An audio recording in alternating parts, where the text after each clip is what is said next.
What's up guys, this is Ujjwal Kumar Sen and you are watching Ujjwal Kumar Sen YouTube channel. तो guys हम बात करेंगे किसके बारे में, हम इंपॉर्टेंट चीज़ के बारे में बात करेंगे। वो क्या है, क्वेश्चन।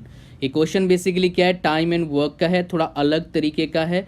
ऑलरेडी मैं आपके साथ शेयर कर चुका हूँ जो टाइम एंड वर्क का बेसिक कंसेप्ट, कुछ क्वेश्चन, लेकिन ये अलग क्वेश्चन था इसलिए आपके साथ मैं शेयर कर रहा हूँ। तो क्वेश्चन में क्या है देखते हैं। When two pipes work together then a tank can be filled in 12 hours. One pipe fills the tank comparatively 10 hours faster than the other pipe. How much time will the pipe which is faster take to fill the tank? कितना time लगेगा हमें वो जो faster है उस tank को fill करने के लिए, अकेला, राइट? हमें वो निकालना है। तो अब सपोज दैट हमारे पास एक टैंक है, हमारे पास दो, यहाँ पर क्या बोल रहा है, दो पाइप है, पाइप 1 पाइप 2, राइट। अगर मान लो when two pipes work together, अगर दोनों काम करते हैं, दोनों काम कर रहे हैं तो कितना टाइम लगता है, 12 आवर्स लगता है। एक बात तो हमें समझ में आ गया, अगर दोनों काम करते हैं तो टैंक को फिल होने के लिए कितना टाइम लगता है, 12 आवर्स। यहाँ पर ए एक पाइप है और एक क्या है, बी एक पाइप है, दो पाइप हमारे पास है, राइट।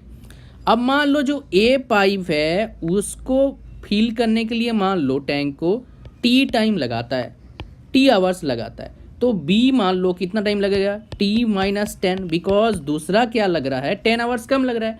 अब किसका कितना टाइम है हमें तो नहीं पता, हम क्वेश्चन को निकाल के बता सकते हैं भाई क्या है क्या नहीं है, राइट।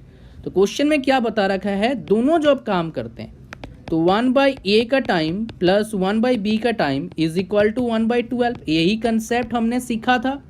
तो 1/a का टाइम t है और 1 का b का टाइम क्या है, t माइनस 10 है, इज इक्वल टू क्या हो जाएगा, 1/12। थोड़ा स्क्रॉल करते हैं। अब हमारे पास क्या आ जाएगा, देखो t माइनस 10, इधर t माइनस 10 प्लस क्या आ जाएगा, t इज इक्वल टू 1/12। समझ गए, 2t माइनस 10, राइट। और यहाँ पर t मल्टीपल 10,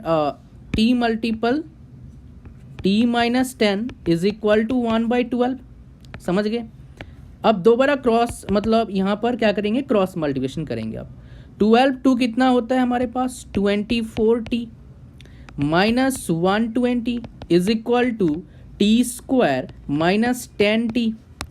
अब ये दोनों टर्म को इधर भेजो, माइनस वाला क्या हो जाएगा, प्लस हो जाएगा, प्लस वाला क्या जाएगा, माइनस हो जाएगा। So T square minus 10t minus 24t plus 120 is equal to क्या हो जाएगा, 0 हो जाएगा, राइट। अब देखो हमारे पास क्या आ जाएगा, टी स्क्वायर माइनस 10t और 24t कितना आ जाएगा, 34t plus 120 is equal to 0। अब हमें फैक्टराइजेशन करना है, अगर आता है तो करके बताओ आप लोग नीचे, नहीं आता है तो हम क्या करेंगे, दोबारा देखते हैं कैसे हम इसको कर सकते हैं, मैं आपको बताऊंगा, राइट। तो दोबारा लिखते हैं इसको, t square minus 134t plus 120 is equal to 0। अब देखो 134t है, कैसे इसका फैक्टरेशन करते हैं, राइट। अब देखो हमारे पास, सॉरी 134 नहीं है, 34 आएगा, 34t, राइट। तो फैक्टरेशन कैसे करेंगे, देखो 30 इंटू 4 कितना है, 120, परफेक्ट। तो T square minus 30t minus 4t plus 120 is equal to 0। T को कमन लो, टी माइनस 30 माइनस 4 कमन लो, T minus 30 is equal to 0। So T minus 4, T minus 30 is equal to 0। So T is equal to 4 और एक क्या आ गया, 30 आ गया। अब 4 तो हो नहीं सकता, माइनस में सब कुछ हो जाएगा, लेकिन 30 हो सकता है। अगर t is equal to 30 hours लगता है ए के लिए, बी के लिए कितना हो जाएगा, t माइनस 30 मतलब 20 आवर्स लगेगा।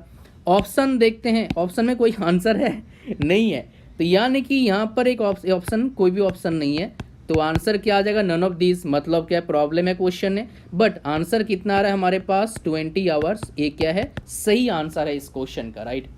So guys, I hope you got something new from this tutorial. Thanks for watching. Thank you very much and see you soon in my next video tutorial. Till then, bye bye. Stay happy and keep preparing. ये हमारा aptitude का series चल रहा है. Hopefully you are enjoying.